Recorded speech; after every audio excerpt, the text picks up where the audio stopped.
Bienvenue à ce numéro du débat du dimanche qui va parler de la Tunisie où les institutions se mettent progressivement en place après les législatives qui ont donc vu l'élection de la nouvelle Assemblée nationale. Les Tunisiens sont aux urnes aujourd'hui pour le deuxième tour de la présidentielle. Nous allons également parler du nouvel Aménokal à Kidal, le chef coutumier des Iforas. On va également parler de la traque à Wadoussen. Wadoussen wanted, en tout cas si l'on en croit cette interview du président Ibrahim Boubacar Keïta, et également la détente entre Cuba et les États-Unis, des questions qui seront abordées par nos invités. Adam Thiam du Républicain, Maître Mamadou Ismaël Konaté, avocat, Omar Sangaré, juriste, et Serge Daniel, journaliste, écrivain. Près de 4 ans après la révolution du Jasmin qui a chassé du pouvoir le président Ben Ali, les Tunisiens élisent pour la première fois et de manière démocratique un président de la République. Un deuxième tour qui a eu lieu ce dimanche entre la figure de l'opposition Monsef Marzouki et le chef du parti anti-islamiste. Nous écoutons ici quelques réactions au sortir des bureaux de vote. Les 5 ans à venir seront 5 ans avec un gouvernement stable, avec un gouvernement qu'on a choisi, avec un président qu'on a choisi, et donc on pourra travailler correctement par rapport aux 3 dernières années où il y avait beaucoup de problèmes. La Tunisie restera une référence dans le monde arabe et gardera l'image d'un pays pionnier. Si le pays choisit de retourner en arrière, ce sera la fin de tous ses progrès. Je suis fier du peuple tunisien et j'espère qu'ils sépareront le bon grain de l'ivraie. Voilà, Omar Sangaré, 4 ans, près de 4 ans après avoir chassé Ben Ali, les institutions se mettent progressivement en place. On le disait, après l'Assemblée nationale, on est en passe d'avoir pour la première fois un président démocratiquement élu. Oui, bien sûr. On ne pouvait pas souhaiter meilleure sortie de la révolution du Jasmine que de pouvoir au moins s'en rendre compte qu'évidemment les Tunisiens sont assez matures pour au moins choisir dans l'isoloir le candidat ou celui ou celle qui serait à mesure de mener à bon port la destinée du pays tunisien. Maintenant, ce qu'il convient de retenir dans cette élection, c'est qu'après 4 ans de transition chaotique, les Tunisiens retrouvent un peu leur marque démocratique. Même si, du jamais vu dans l'histoire de la Tunisie, on en a assisté à une élection véritablement démocratique et ouverte. Aujourd'hui, nous y sommes. Voilà que la réalité se redessine autrement et nous souhaitons que par la suite des événements, ça puisse se faire dans les bonnes conditions stables et qu'au finish, les Tunisiens puissent retrouver celui qui pourrait au moins les tenir pendant 5 ans et dans les bons termes. Maître Konaté, sur ce scrutin. Cette sortie de crise. La transition a été longue, 4 ans, mais il faut quand même rappeler que durant ces 4 années, les Tunisiens ont quand même abattu un travail assez remarquable. D'abord un travail de reconstruction de l'État, un travail de remise en place des institutions, un travail d'élaboration et un travail durant lequel, pendant 4 ans, c'est la 3e consultation électorale qui se déroule et qui va aboutir sans doute à l'élection du président de l'Afrique. Même si aujourd'hui le chef de l'État tunisien est dans une position institutionnelle qui n'est pas la même que celle que l'on voit ailleurs en Afrique, il est incontestable aujourd'hui que la démarche politico-institutionnelle et juridique en Tunisie aujourd'hui va aboutir à la mise en place d'un système qui est un système véritablement authentique, qui prend en compte aujourd'hui la réalité tunisienne, l'environnement tunisien, et je souhaite que ce système aujourd'hui puisse inspirer d'autres. Dans le monde arabe, tout est parti de là. Tout est parti de la Tunisie et tout revient là finalement. Donc je crois que c'est une bonne chose. C'est une transition qui était moins sanglante qu'ailleurs dans le Maghreb. Si vous prenez par exemple l'Égypte, ça a été un échec puisqu'il y a un président démocratiquement élu et après l'armée est revenue aux affaires. Vous avez aussi le cas libyen qui n'est pas terminé aujourd'hui. Donc c'est une transition pacifique. Ce qui me frappe moi, c'est quand même le retour parmi les 2 finalistes, le retour d'un ancien, un historique qui était un proche de Bourguiba. À l'époque, il a quand même 88 ans, monsieur, et monsieur Saïb. Et ça me frappe. Ensuite, il n'y a que 200 000 l'écart de voix entre les 2 candidats au deuxième tour est de 200 000. Donc ça veut dire que c'est tendu. La dernière chose, ce qui me frappe, c'est que Vous avez un candidat, le compagnon de Bourguiba, qui dit que lui, il est laïque, et M. Marzouki, qui lui dit, enfin on l'accuse du moins de vouloir s'accaparer ou de draguer, si vous permettez l'expression, les voix islamistes. Oui, Adam Cham, sur ces élections qui vont couronner la sortie de crise. Alors, donc il faut sortir de la crise. Ce n'est pas encore évident. Si on écoute les deux challengers, oui, il peut y avoir un problème. Il peut y avoir un problème d'acceptation des résultats. Et ça n'est pas bon pour la démocratie tunisienne qui est issue quand même de la première révolte dans le monde arabe, un événement salué de par le monde. Et puis, il y a eu cette transition que vous avez appelée chaotique. Je ne sais pas si c'est une transition chaotique, mais c'est une transition qui a posé deux problèmes. Le problème du repli identitaire tunisien que nous avons vite fait de prendre pour de l'islamisme, et puis derrière ce repli identitaire vraiment était caché, à mon avis, le parti Ennahda qui avait un discours et une pratique plus ou moins islamistes. Alors, ce qui se passe en Tunisie, c'est la confrontation en deux générations. Celle de Marzouki, beaucoup plus jeune, qui incarne toute la légitimité révolutionnaire, et celle de Essebsi, qui est une espèce de refuge, parce que la population tunisienne a eu peur de ce que le parti Ennahda a fait et est revenu à quelqu'un qui est un bourguibiste, en tout cas par l'âge. Okay. Je ne pense pas qu'on puisse parler de conflit en deux générations. Le premier candidat a 88 ans, c'est vrai. M. Marzouki a 69 ans, ça c'est vrai. Mais ce n'est pas les gens de 88 ans qui sont les plus nombreux à voter. En Tunisie aujourd'hui, sur 4 habitants, vous avez 3 habitants qui ont moins de 35 ans, c'est plutôt des jeunes qui votent. Okay. Est-ce que je parle des candidats. Oui. D'accord. Ouais. Est-ce que ce qui peut paraître aujourd'hui comme une opposition intergénérationnelle n'est pas plutôt due au vécu des deux candidats, puisque le fait que Monsef Marzouki ait été ballotté jusqu'au deuxième tour ne traduit pas l'échec de la transition, puisqu'il a dirigé la transition. Que Essebsi puisse aller jusqu'au second tour, est-ce que ça ne traduit pas un peu l'échec, le rejet du vote islamique, par exemple? Juste avant de répondre à ce point, pour revenir tout à l'heure à ce qui semblait opposer Serge et Adam, visiblement quand on parle de génération, il s'agit de génération politique. Voilà. C'est pas de génération liée aux individus qui aujourd'hui sont les deux candidats arrivés au second tour de l'élection présidentielle. Visiblement, c'est une génération politique. Je pense qu'il y a la génération donc des conservateurs qui est incarnée aujourd'hui par ce candidat qui a 88 ans et l'autre. Vous ne connaissez pas le nom? Et l'autre, c'est Voilà. Et l'autre, je ne prends pas de risque de dire des noms pour ne pas me tromper ou pour ne pas écorcher les noms. Et l'autre. Alors, donc ces deux générations aujourd'hui sont l'une en face de l'autre et on n'est pas sûr aujourd'hui que le système de transition qui a été mis en place ait engendré véritablement la majeure partie des Tunisiens. Parce qu'aujourd'hui, à l'élection présidentielle, il y a quand même une bonne partie des jeunes qui n'ont pas participé.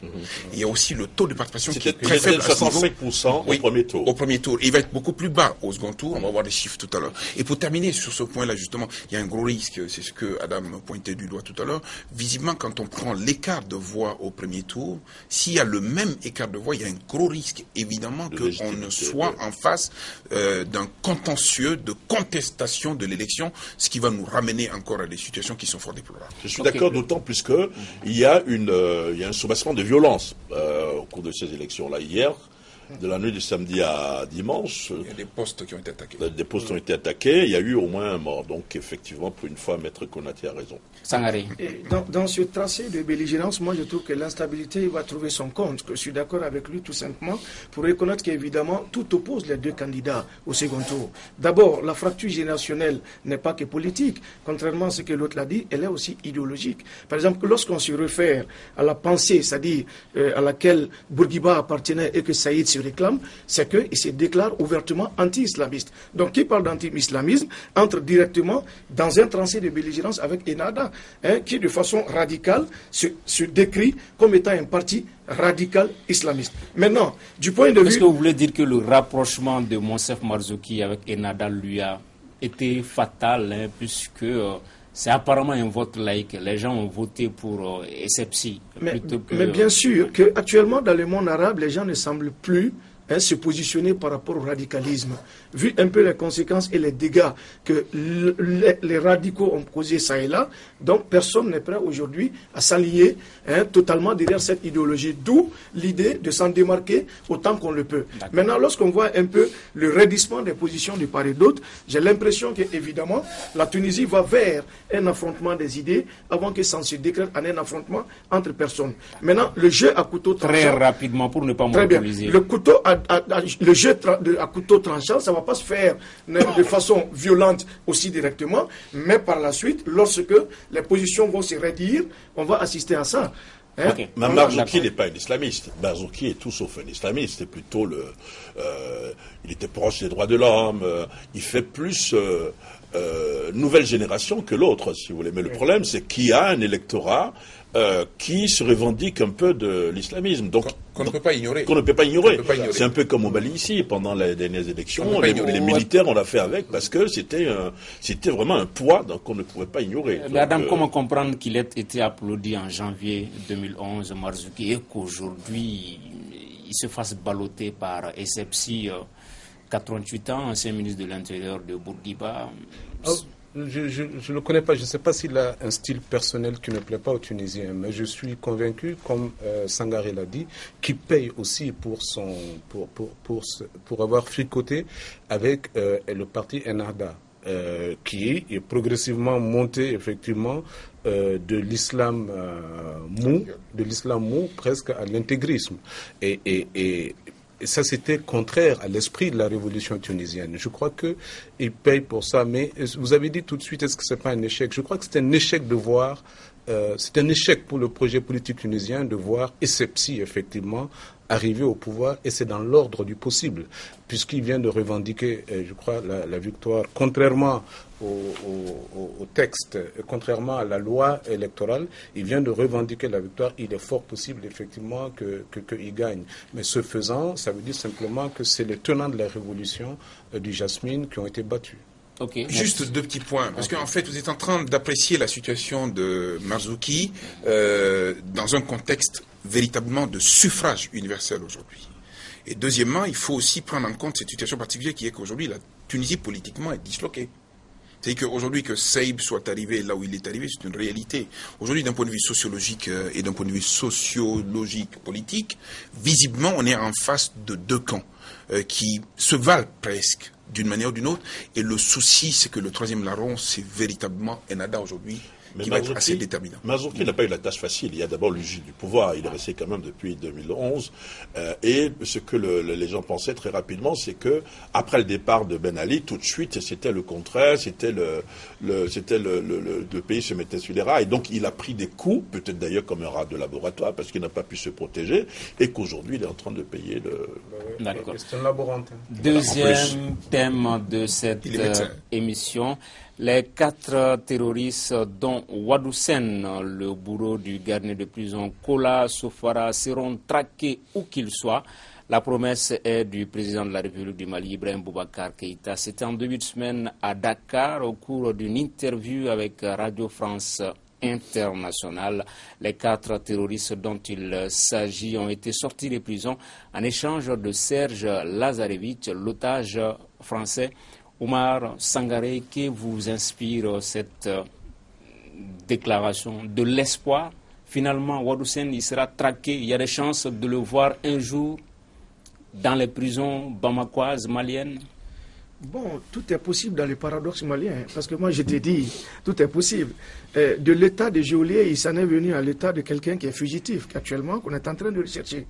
Maintenant, si tu prends un peu la logique du président, j'ai l'impression qu'il semble faire dans ce jeu, deux cas. Soit il reconnaît avoir, c'est-à-dire poser un acte qui n'a pas été en odeur de sainteté, qui n'a pas été bien apprécié par l'opinion nationale, ou du coup, il a compris que compte tenu de certaines réalités géopolitiques, il devrait au moins laisser ce dernier pour ensuite se mettre à sa traque. Chose qui est réelle, et là, si c'était vrai, si ça s'avérait la deuxième contexture, moi je suis d'accord avec lui. Maintenant, la traque de Wadoussen, ça s'impose dans toute son acuité. Voilà quelqu'un qui s'est fait identifier par des enlèvements dont l'un est mort et l'autre a été libéré. Maintenant, et on en arrive au scénario suivant, il était déjà sous l'orbite des services de renseignement français.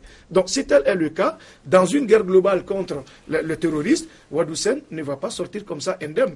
Il va falloir que l'État, à un certain moment donné, reformule la volonté de le poursuivre, de le traquer, de l'arrêter et de le traduire devant la justice. Je ne sais pas si ce serait la justice nationale ou internationale, quand même, il doit être traqué et arrêté. Serge Daniel, Wadoussen wanted.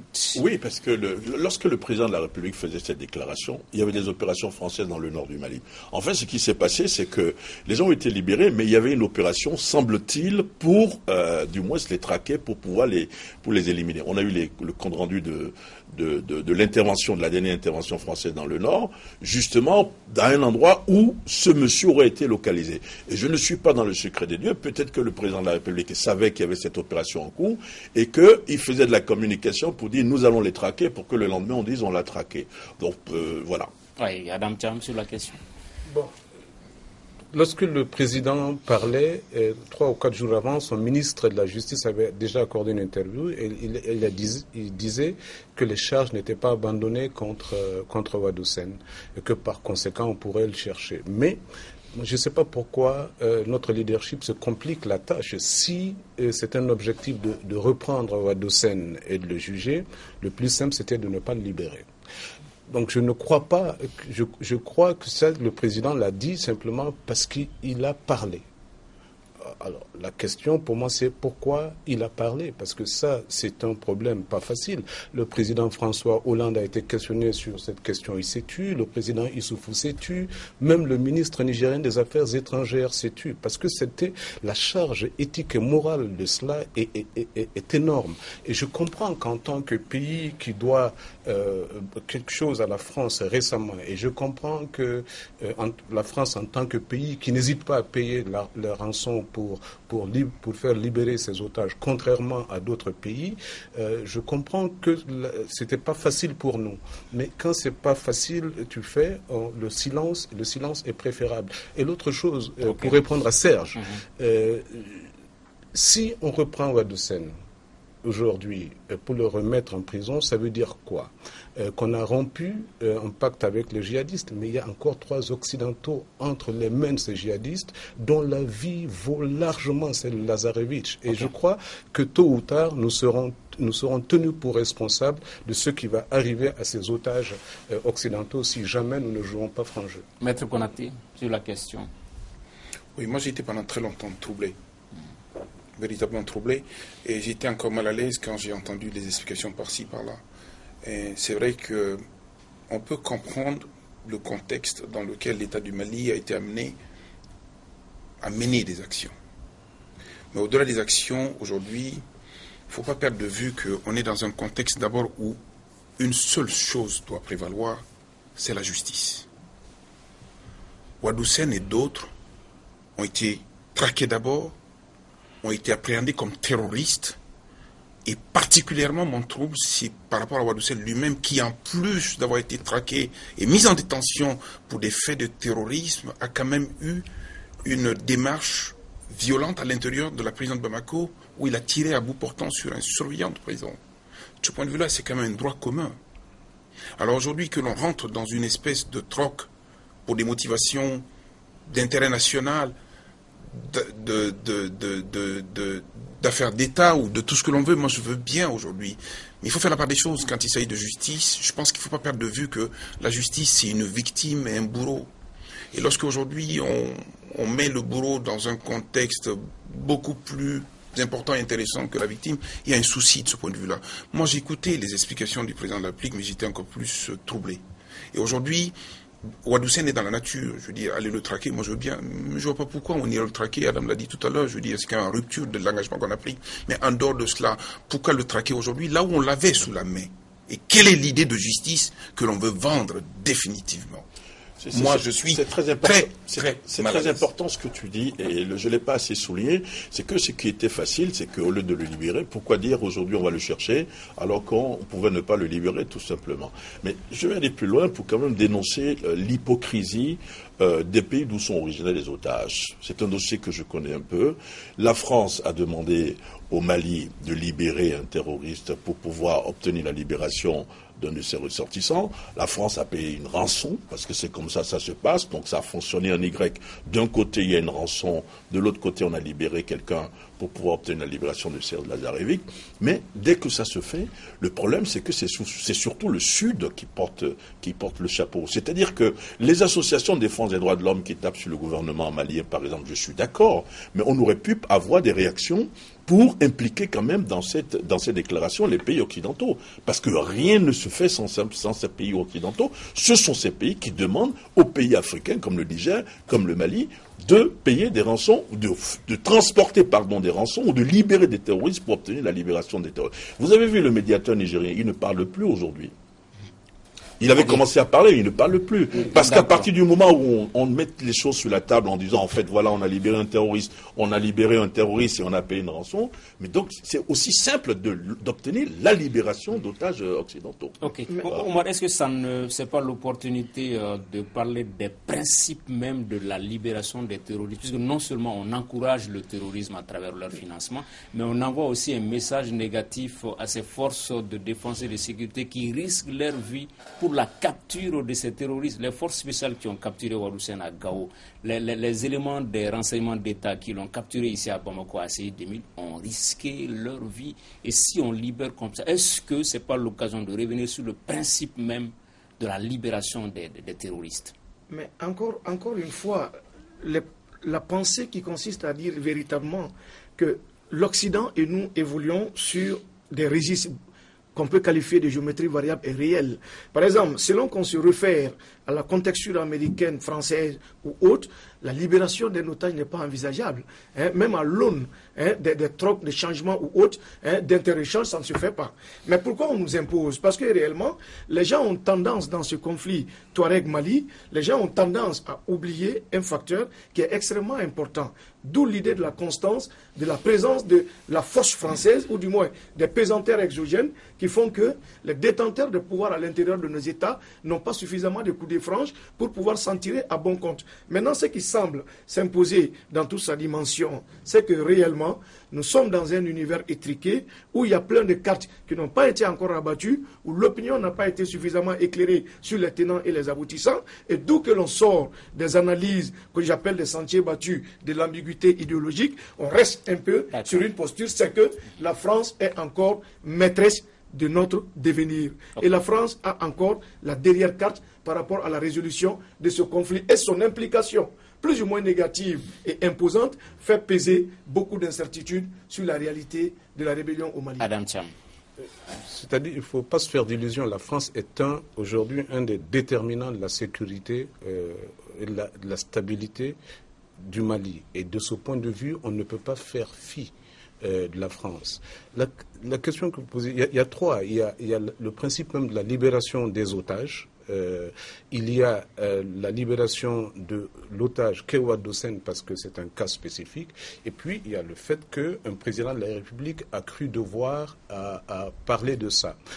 Franchement, moi, à la place du président, je me serais tu. Parce que c'est simplement très difficile de justifier ceci. Pour ce qui est du principe même de la libération des otages, ça va au-delà du Mali. On voit ça dans beaucoup de pays.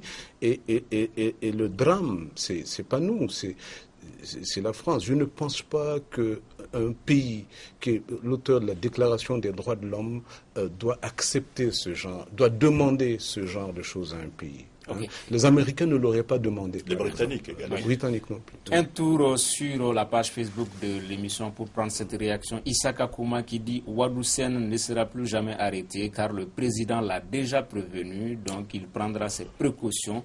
Pourquoi le libérer, pour le traquer de nouveau? C'est vraiment honteux. Mais est-ce que aussi ça ne pose pas le problème de la communication? Savoir quand parler et quand est-ce que ce n'est pas approprié de parler. L'entourage, peut-être quelqu'un pouvait dire au président que cette sortie n'était peut-être pas appropriée. Nous l'avons dit ici à la dernière émission, tu n'étais pas là, ça t'arrive. Et effectivement, la gestion de la communication de cette affaire pose des problèmes. D'abord, le ministre de la Justice s'est exprimé à l'extérieur, alors qu'on aurait pu baliser la communication ici. Ils ont quand même brouillé les pistes jusqu'au dernier moment. C'est-à-dire que ceux qui avaient même les sources d'infos les plus fiables ont dit non, on n'a jamais libéré, non. Et puis la tension a monté, finalement, ils ont été obligés de reconnaître. Je crois qu'il y a eu un problème de communication sur la gestion de la libération de ces otages-là. Okay. Mais Maître Konaté, qu'est-ce que vous avez fait à Serge? Je ne sais pas. Il s'acharne sur moi, alors qu'en réalité, c'est réciproque. Le sujet donne l'occasion de s'acharner surtout sur des arguments qu'il a d'ailleurs. Ce que je dis aujourd'hui, c'est que dans ces affaires-là, on ne peut pas mentir pendant très longtemps. Et on ne peut pas se taire non plus pendant très longtemps. Mais quand on décide de parler, je pense qu'il faut parler en vrai.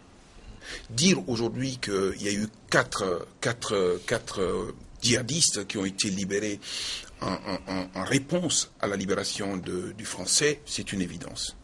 Mais dire aujourd'hui que ces djihadistes ont été libérés et puis après qu'on va les traquer, c'est ça qui est incompréhensible et inaccessible aux gens. Et le deuxième point, s'il faut pousser encore, c'est quel était le statut judiciaire de ces 4 personnes? Qui les a libérés? Sur la base de quoi? Je pense que là-dessus, il faut que l'on réfléchisse, il faut que justement cette démarche de communication aille jusqu'au bout. Et l'État du Mali, le peuple du Mali, la nation malienne, à la limite, est prête à tout. Simplement, il faut leur dire des choses qui soient logiques, qui soient compréhensibles et qui leur permettent aujourd'hui de se dire véritablement le Mali a été aidé hier, il n'y a pas de raison que le Mali aide aujourd'hui. Mais cette explication qui consiste à dire oui, mais on est venu nous libérer et puis en contrepartie, il faut donner ça. Pour moi, ça ne tient pas trop la route. Ça semble assez short. Un mot pour vous dire que je vais vous faire une révélation. Il y a d'autres terroristes qui ont été libérés dans cette affaire dans un autre pays voisin du Mali. Qui? Quel pays? Un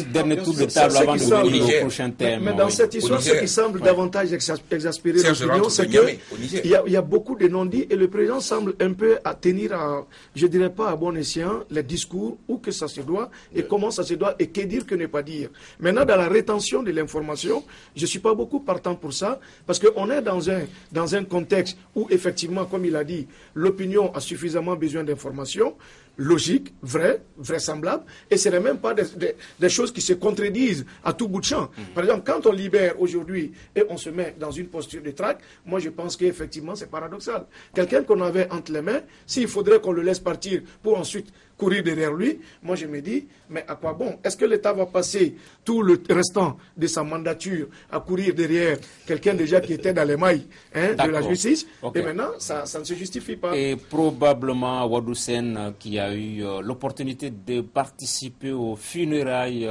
de l'aménocal de Kidal. Oui, on connaît désormais le nom du nouveau chef traditionnel. Mohamed Ag Intala succède à son père, Mohamed, qui semble avoir été préféré à son frère Kadé Al-Gabas, qui lui est leader du Haut Conseil pour l'unité de l'Azawad. Déjà sur le décès de l'aménocal de Kidal, Maître Konaté, en plein pour parler.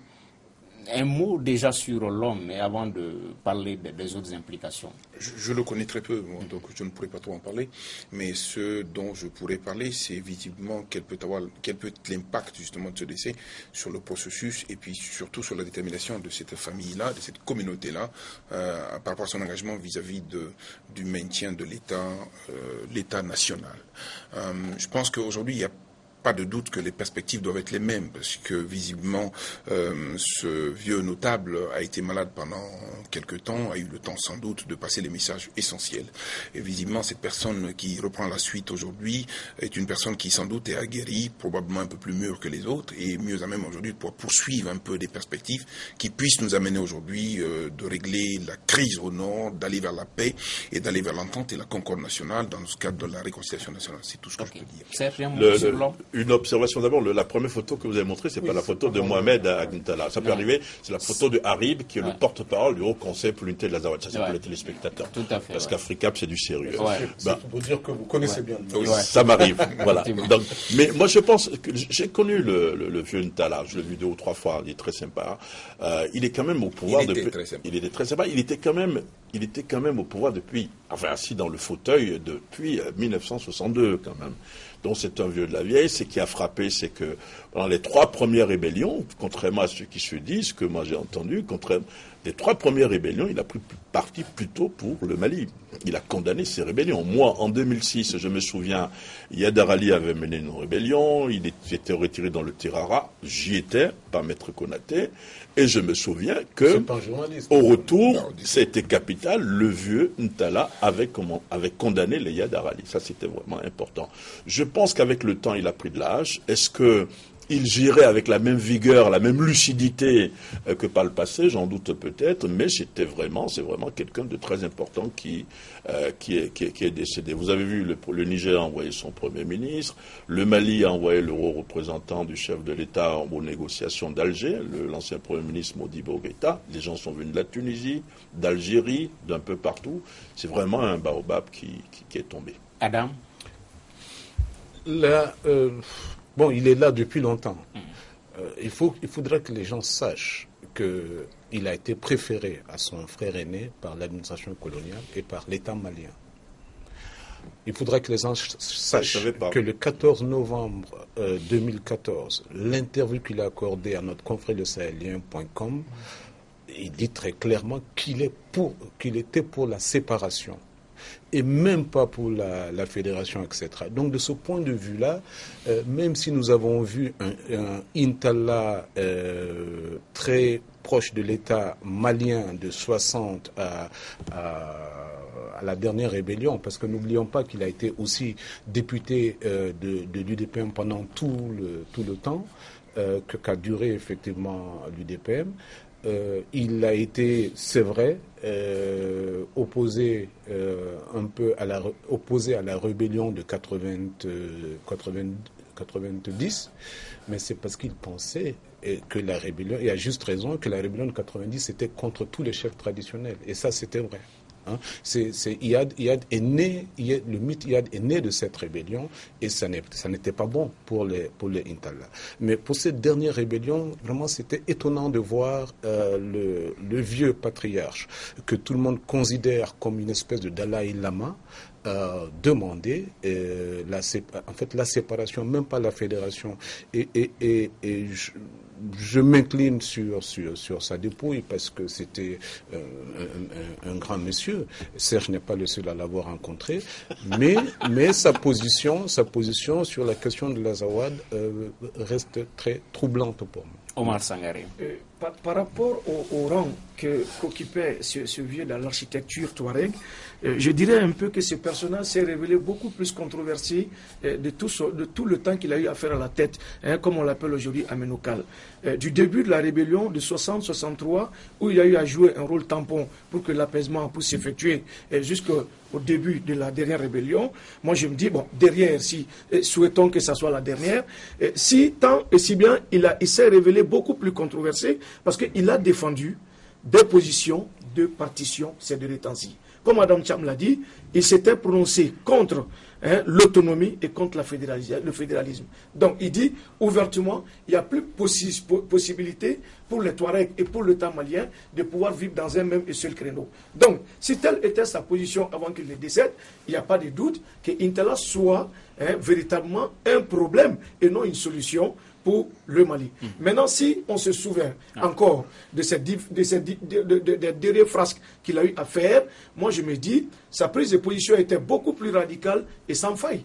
Il n'a jamais été d'accord sur des temps-ci pour que dans un système de normalisation et de résolution totale du conflit, qu'on puisse partir sur une base d'unification. Ouais. Donc, Intala était une menace et Intala était plutôt handicap que solution. Oui, certains pensaient qu'il n'avait pas toutes ses facultés. Oui, mais il avait vieilli et quelqu'un qui avait très très bien compris qu'il avait vieilli et qu'il était très influençable, c'était apparemment Ambéry. Et Ambéry qui le pratiquait pendant 4 ou 5 heures par jour et qui a des positions effectivement séparatistes, celles du MNLA, mais on n'oubliera pas non plus que par alliance, il en fait, le vieux Intala avait comme petite épouse la sœur de Bilal Ak-Sherif, donc du MNLA.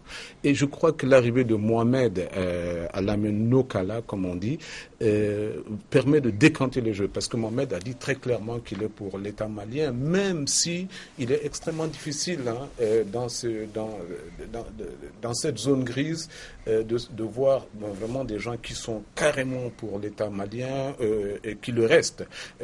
Mohamed, en tout cas, aura un jeu beaucoup plus clair et beaucoup plus lisible que son papa. Justement, c'est la question que j'allais poser. Il est plus lucide aussi. Oui, la mort a ces deux vertus. Peut-être elle peut apaiser le cœur des successeurs pour qu'ils puissent s'intégrer dans une dynamique de paix, ou tout simplement ça peut être aussi l'effet contraire. Il faut peut-être s'attendre à quoi par rapport à Mohamed, son successeur? Je pense d'abord il faut attendre que Mohamed ça soit officiel, c'est lui. Mais ils vont faire une choura, à mon avis une assemblée consultative pour officialiser ça. Il est quand même député à l'Assemblée nationale. Il est député du parti au pouvoir, le RPM. Et au sein du RPM, vous avez, parmi les députés du RPM, vous avez au moins deux qui sont de là-bas. Il y a Amadak Bibi et lui et Mohamed qui sont plutôt reconnus pour être plutôt des modérés. Je pense que ça peut faire évoluer les choses parce que, mais il ne faut pas être trop pressé parce qu'au début, à mon avis, il n'aura pas l'aura, l'influence qu'a eu son père. Je ne pense pas. Mais évidemment, quand l'armée locale parle là-bas, il faut pouvoir le respecter. C'est pas quelqu'un qui va être pour la partition du Mali. Il faut le respecter et puis ça peut servir de levier puisqu'on a vu lors de ces funérailles-là, aucun coup de feu n'a été tiré. Il y a des délégations qui sont venues. Ça veut dire ce que ça veut dire. Ça veut dire qu'on pouvait aller à Kidal sans qu'aucun coup de feu ne soit tiré. Pas Moussa Mara. Voilà.